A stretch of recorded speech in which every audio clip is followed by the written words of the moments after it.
Olá pessoal, tudo bem? Como passaram aí do nosso último encontro? Espero que todos muito bem.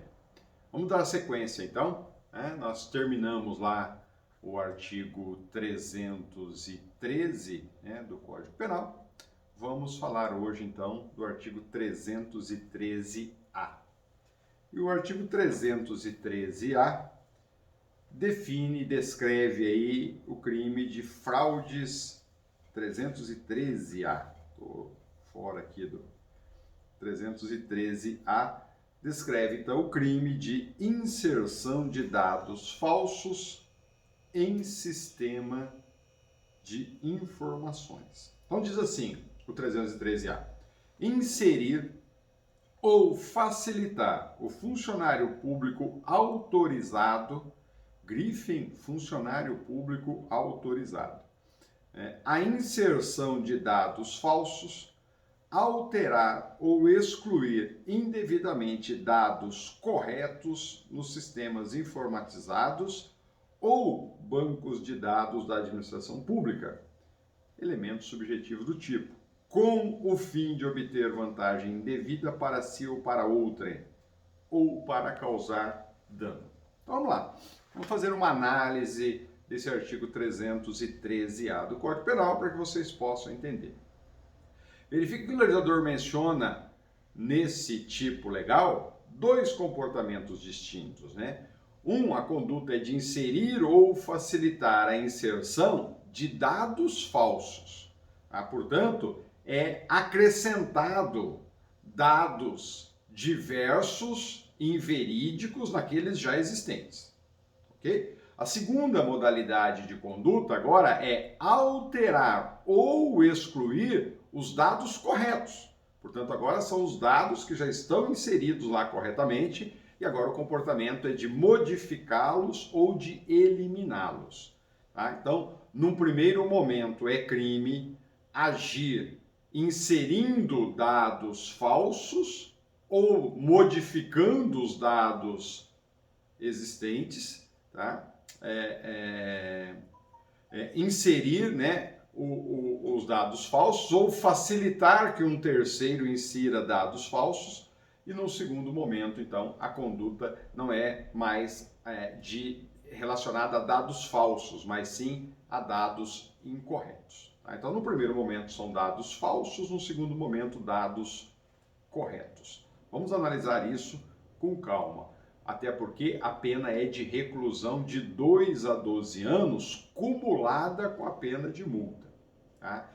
E a doutrina denomina o peculato, o crime do artigo 313-A e do artigo 313-B, como sendo peculatos eletrônicos. Tá? Então, voltando, nós falamos do peculato apropriação, do peculato desvio, do peculato furto, do peculato culposo, falamos do peculato estelionato e agora, para finalizar, a última espécie de peculato é o peculato eletrônico, que vem definido nos artigos 313-A e no artigo 313-B do Código Penal, que é o nosso próximo dispositivo a ser discutido aqui. Ok? Tranquilo? Então, seguindo, vamos analisar então agora esse artigo 313-A e verificar todos os seus elementos aí inseridos. Qual é o objeto jurídico ou qual é a objetividade jurídica deste artigo 313-A do Código Penal?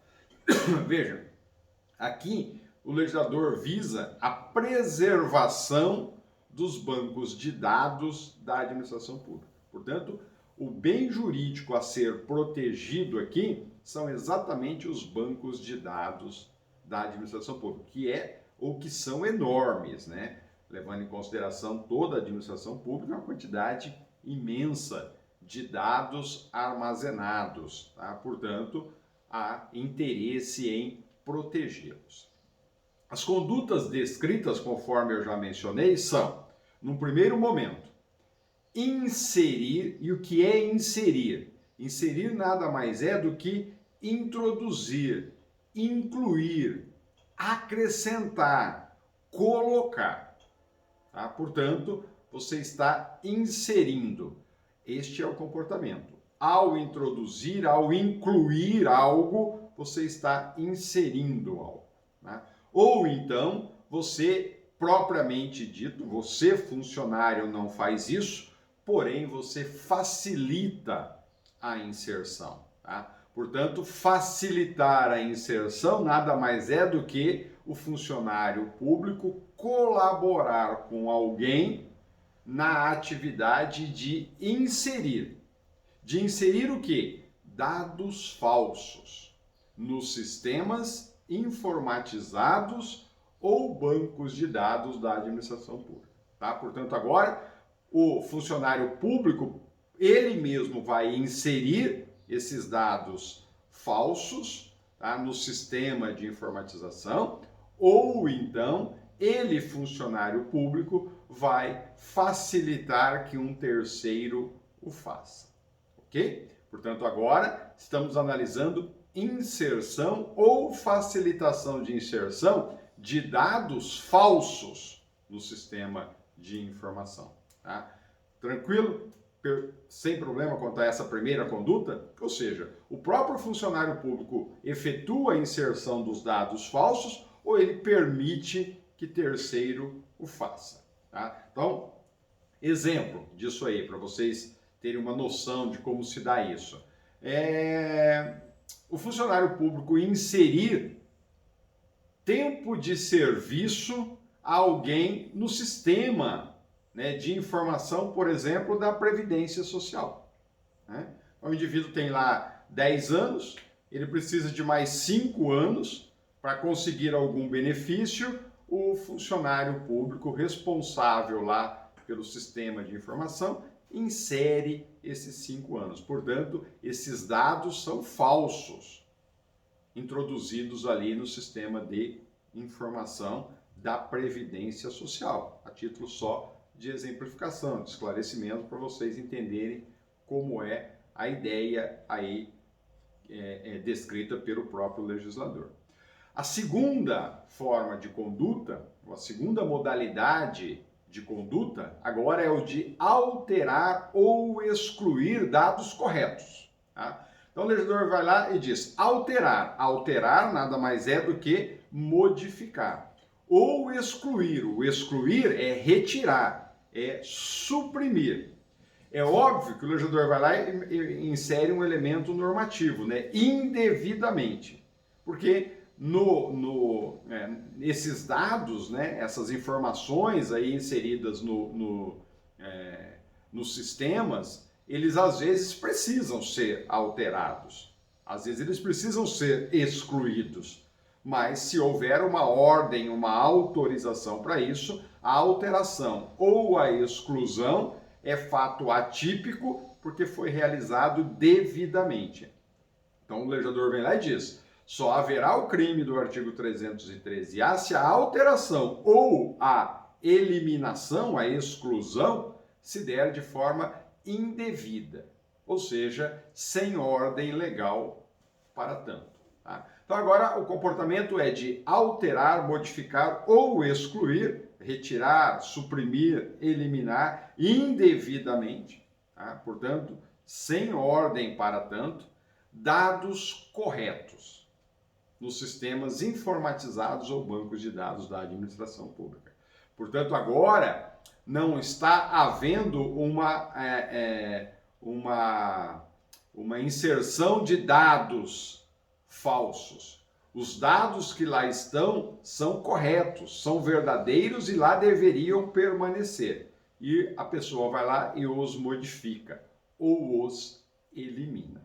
Tá? Portanto, agora a atuação não é mais sobre dados falsos, a atuação agora é sobre dados corretos do sistema de informação. Então, são duas condutas contrapostas no mesmo tipo legal. Tá? Então, veja que aqui não ocorre inclusão, mas sim modificação ou retirada indevida de dados verdadeiros do sistema de informação. Então, por exemplo, o funcionário público exclui uma, entre aspas, né, que todo mundo fala, uma multa, né, um auto de infração de trânsito, né, que foi aplicado ao condutor de um determinado veículo que desrespeitou a sinalização de trânsito ou excedeu a velocidade numa rodovia.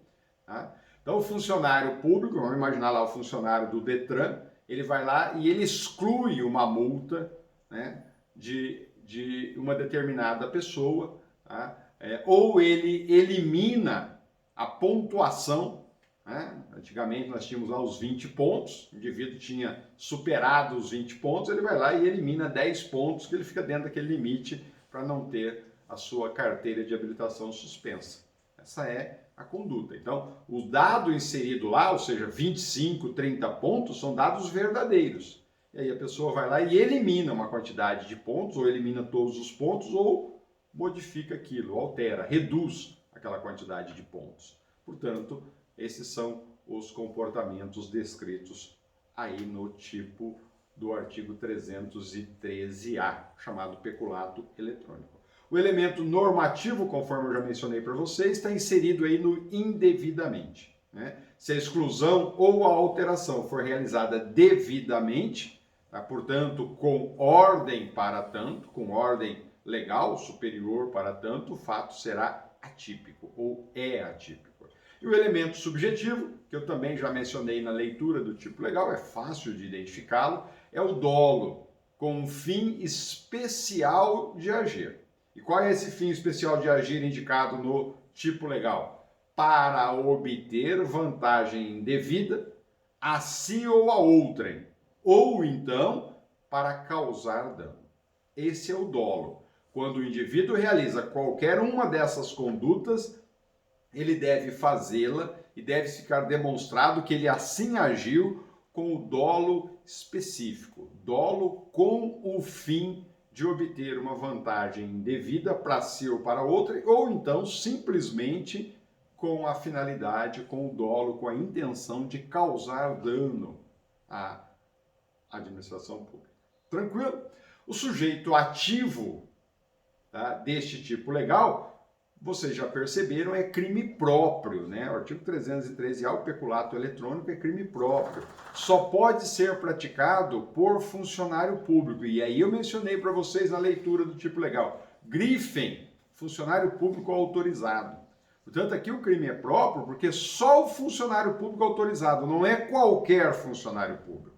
Só pode ser sujeito ativo desse crime aquele funcionário que tem acesso à área restrita do sistema de informação, que não são todos. Tá? O concurso, muitas vezes, é específico para quem tem esse conhecimento, né, de tecnologia. Portanto, ele vai trabalhar especificamente nesta área de tecnologia. Então, não é qualquer funcionário que consegue acessar o sistema e realizar uma dessas condutas. Precisa ser aquele funcionário que tem competência, que exerce a função para aquela finalidade específica. Por isso que o legislador diz que aqui o crime só pode ser praticado tendo como sujeito ativo o funcionário público autorizado a atuar no sistema de informação. Tranquilo? Observação importante, anotem isso, porque é diferente dos demais tipos penais, que só basta ser funcionário público. Aqui não basta só ser funcionário público. Precisa ser funcionário público e autorizado para aquele sistema, para aquele setor específico, ou seja, para atuar em área restrita do sistema de informação ou de informações da administração pública. Tranquilo? O sujeito passivo aqui é o Estado e, eventualmente, a pessoa prejudicada com qualquer uma das condutas, das duas condutas que nós mencionamos há pouco. Tá bom?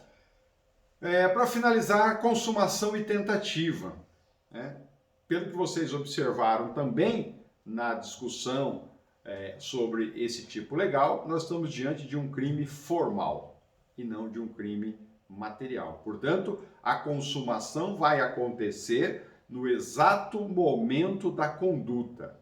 Mesmo, então, qualquer uma daquelas condutas, realizou qualquer uma daquelas condutas com a finalidade ali determinada, o crime já está consumado, ainda que o agente não obtenha a vantagem almejada, ainda que o agente funcionário público não consiga causar dano.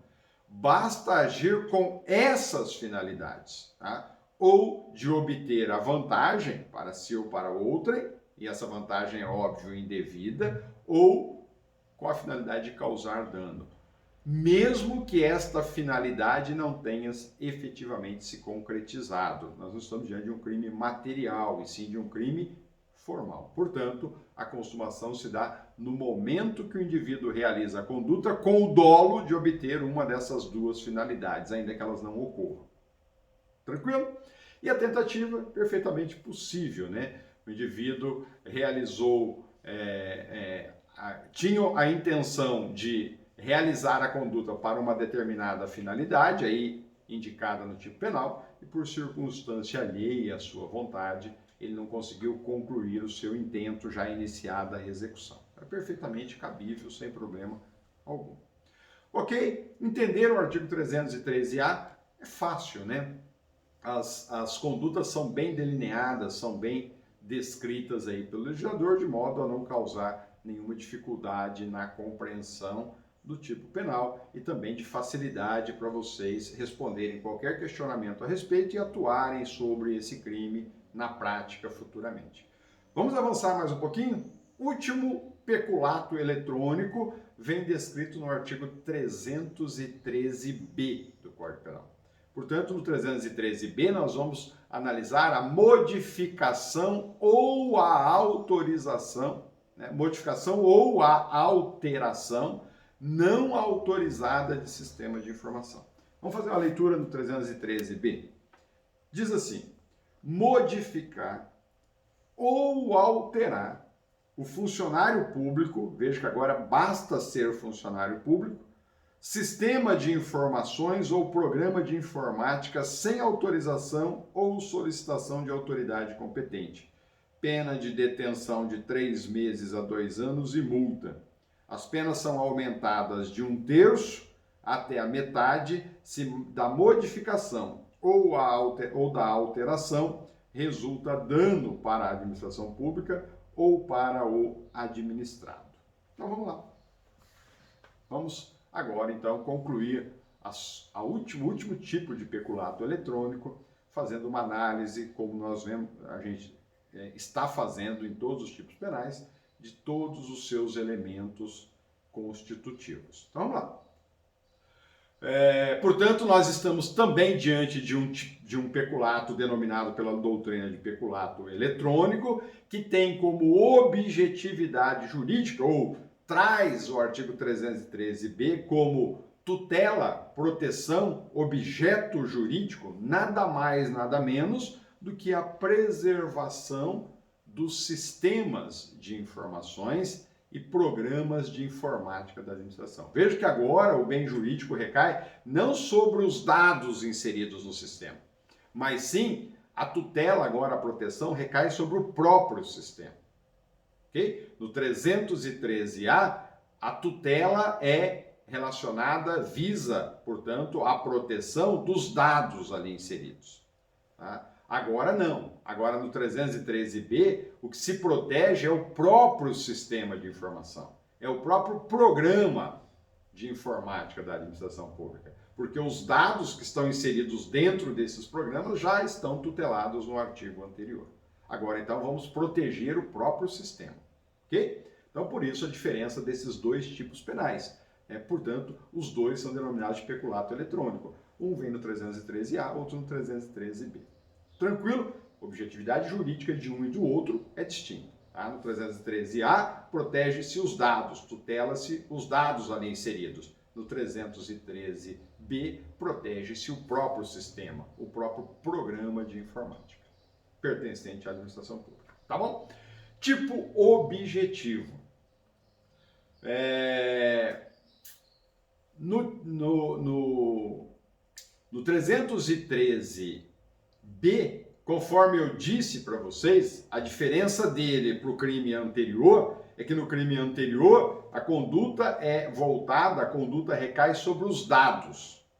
Enquanto agora no 313-B, a conduta é voltada ao próprio sistema de informação ou programa de informática. Só que aqui, pessoal, no tipo objetivo que nós vamos analisar, a gente já começa fazendo uma crítica, né? Por quê? Se vocês observarem, No 313B, a conduta demonstra ser muito mais perigosa, não sei se existe o muito mais, né, mas só para dar uma ênfase aí, a conduta é mais perigosa no artigo 313B do que no artigo 313A, né? Porque se o sujeito ativo, a conduta dele é voltada para o sistema de informações ou o programa de informática, provavelmente todos os dados que estão ali inseridos vão ser perdidos. Então é mais grave o 313B, a conduta do agente ao violar o 313B, ela demonstra ser mais gravosa do que a do 313A. Né? Por quê? Porque uma coisa é você mexer nos dados armazenados. Outra coisa é você modificar o próprio sistema de informação. Entretanto, olha o que nosso legislador fez. Tá? Se vocês observarem o crime anterior, ou seja, o 313A, que eu estou mencionando para vocês, tá? Que ele seria menos gravoso do que o 313B, no 313A, que é menos gravoso, a pena é de reclusão de 2 a 12. No 313B, que a conduta é mais gravosa, a pena é de detenção de 3 meses a 2 anos. Nos dois com multa cumulativa. Olha que coisa maluca isso, tá? Então, mas vamos lá.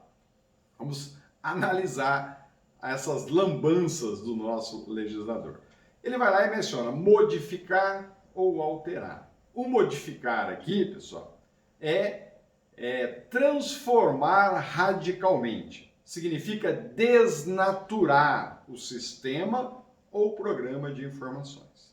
Tá? Portanto, você vai modificar totalmente. Ele não tem mais aquela mesma finalidade que ele tinha antes. Ele não tem mais o mesmo funcionamento que ele tinha antes. Tá? Você transforma radicalmente. Você desnatura o sistema ou o programa de informações. Já na conduta alterar, agora é uma mudança menor. Tá? Ela não é tão abrangente a ponto de desnaturar, de descaracterizar o sistema ou o programa de informações, ok? Esses são os dois elementos aí objetivos, tá? O elemento normativo inserido pelo legislador é sem autorização ou solicitação de autoridade competente, tá? Então veja, se houver uma autorização para que esse sistema seja alterado ou modificado, o fato é atípico. Se houver uma solicitação da autoridade que é competente para dar esta determinação, o fato é atípico. Tá? Então, exemplo, vamos imaginar o que é muito comum, né, em relação à administração pública. Né? Constantemente, as nossas normas estão sendo alteradas, ou o Código Penal, o Código de Processo Penal, o Código Civil e por aí afora. Né? Constituição Federal, às vezes, alguns itens, alguns temas são regulamentados e etc. É óbvio que, nesse caso, os sistemas de informações precisam ser alterados, precisa ser modificado, né? Precisa ser atualizado. Né? E para isso, então, vem uma ordem. Então, imagine vocês que houve uma alteração aí no Código Penal e o sistema de informações do Poder Judiciário precisa sofrer uma modificação, é óbvio. Qual é a autoridade competente para que isso se faça sem a existência do crime? É necessário que o presidente do Tribunal de Justiça, vamos imaginar nós aqui no Estado de São Paulo, o presidente do Tribunal de Justiça do Estado de São Paulo solicita ou autoriza que a empresa responsável lá por aquele sistema, pela criação daquele sistema de informações, faça as correções necessárias. Tá? Portanto, agora, se há uma autorização, tá? Se há uma solicitação para que o terceiro particular, a empresa lá contratada, entre no sistema e o modifique, o atualizando de acordo com as alterações que nós tivemos na legislação, o fato é atípico, não há crime. Agora, se o funcionário lá da empresa ou um outro funcionário público fizesse a alteração sem esta autorização, aí sim nós teríamos o crime. Tá? O sujeito ativo aqui é qualquer funcionário público. Você vai falar, professor, mas se é qualquer funcionário público, você está falando que o funcionário lá da empresa contratada, lembram-se do artigo 327? Volte lá no artigo 307 para vocês entenderem o que é funcionário público para efeitos penais aqui nesse título 11º, tá? Então você vai falar, professor, você falou lá da empresa privada que falamos disso já quando tratamos lá do artigo 327 do Código Penal, não vamos ficar repetindo o que é funcionário público que nós estamos analisando aqui. Então, sujeito ativo é qualquer funcionário público. Então, veja, ao contrário do 313A, aqui não é necessário que se trate de funcionário público autorizado a trabalhar no sistema de informação. Aqui é qualquer funcionário público, ok? O sujeito passivo aqui é o Estado e, de uma forma aí secundária, né, a pessoa eventualmente prejudicada. Não importa se essa pessoa prejudicada é uma pessoa física ou se é uma pessoa jurídica. Caso fique demonstrado que alguém foi prejudicado, também pode, junto com o Estado, ser vítima, sujeito passivo desse crime. Consumação. Quando que ocorre? Consumação e tentativa. A consumação é no momento em que o agente, o sujeito ativo, tá, modifica ou altera o sistema de informações ou o programa de informática. De novo, aqui, o crime não é material, o crime aqui é formal. Não precisa causar dano, basta a modificação ou a alteração. E como mencionamos no tipo penal anterior, a tentativa é perfeitamente possível se por circunstância alheia à vontade daquele funcionário público, ele não conseguiu modificar ou alterar, já tendo iniciado os atos de execução para tanto. Perfeito? Tranquilo? Para finalizarmos, o parágrafo único do artigo 313b traz aí uma causa de aumento de pena ou uma majorante. Tá?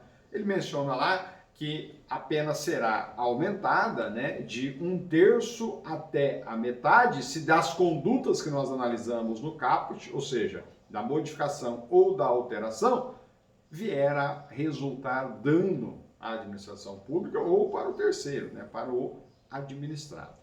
Então veja, na verdade aqui no parágrafo único nós temos uma forma de exaurimento do crime, porque depois, após consumado o crime, nós falamos que ele é crime formal. Tá? Então o parágrafo único nada mais é do que um exaurimento do crime já consumado. Então, após consumado o crime, se ficar provado, se ficar demonstrado que dessa conduta de modificar ou alterar resultou dano à administração ou ao administrado, aí sob aquela pena do caput, crime formal, vai inserir uma majorante, com aumento de 1/3 até a metade. Tranquilo? Entenderam isso? Sem problema? Pessoal, em relação a esses dois tipos penais, eu acho que o que tínhamos de mais relevante aí nós já tratamos, tá? Vamos interromper esse registro com esses dois tipos legais, tá? E a gente segue num outro, começando aí no artigo 314, para a gente não fracionar o artigo 314 dentro do prazo estabelecido, tá? E se for necessário, a gente fraciona no nosso próximo encontro. Até já!